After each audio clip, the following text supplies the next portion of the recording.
Həmçinin sual verildi ki, Allaha əl nisbət etmək sizə nə qədər düzgündür? Bir də Allahın qalxmağı, bu nə deməkdir, nə anlamdadır? Zəhmət olmasa açıqlayın. Elhamdülillah, biz birinci Allaha əl nisbət eləmirik ki. Allah özü deyib ki, əli var, o əllə xəlq eləyib.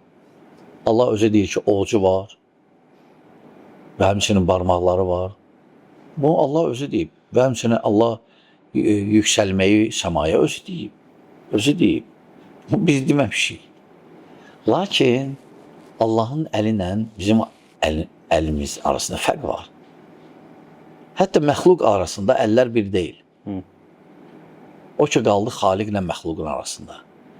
O şübhə gətirənlər, əl deməyi təvil eləyənlər, inkar eləyənlər, onların müşkül məsələsi nədir? Onlar xaliqi, məxluqu oxşadıb həqiqəti inkar edirlər. Əgər əl demək Allah üçün bir müşkül olsaydı, Peyğəmbər bəyan eləyərdi və ya sahabilər soruşardılar. Sahabilər soruşurdular, nəsə aydın olmayanda. O necə gəlib? Elə də qəbul ediblər və salam. Biz deməmişik əl. Biz özümüzdən heç də deməmişik. Biz sadəcə tabi Quran sünnəyə nə gəlib, onu isbat eləmişik. Və salam. Təbii ki, mislində və keyfiyyətinə varmama və s. Həmçinin bu mövzuya uyğun komment var. Biz demirik ki, Allahın gözü yoxdur.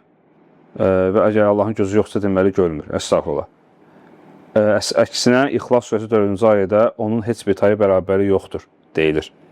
Əgər Allahın hətta mahiyyətini bilmədiyimiz bir gözü və ya qulağı olsaydı, bu onun bir məkanı və ya hissləri olduğunu göstərərdi. Bu da onun ehtiyacı olmağını bildirir. Ehtiyacı olan isə ilah ola bilməz. Bu məsələ də yenə onların müşkül məsələsi fikir verirsiniz burada. Onlar xaliqi məxluqa oxşadıblar.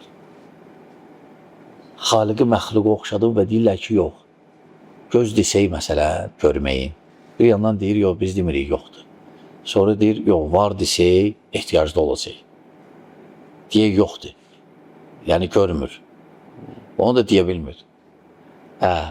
Onun müşkül məsələsi nədir? O, xaliqi eynən məxluqa oxşadı. Bəli, məxluqun ehtiyacı var. Xaliqin yox. Sadəcə, özü deyib. Özü deyib və həmçinin Peyğəmbər sallallahu aleyhi ve sellem səhih hədislərdə təsdiqləyib ki, iki gözü var. Lakin necə biz bilmirik. Biz sadəcə biz həqiqəti necə inkar edirik? Özü Allahın sifətləri, isim və sifətləri elə bir surə yoxdur ki, Quranda, nəinki İxlasda. Hər yanda. Lakin Allah Teala buyurur nə? Leysə kəmitlihi şey.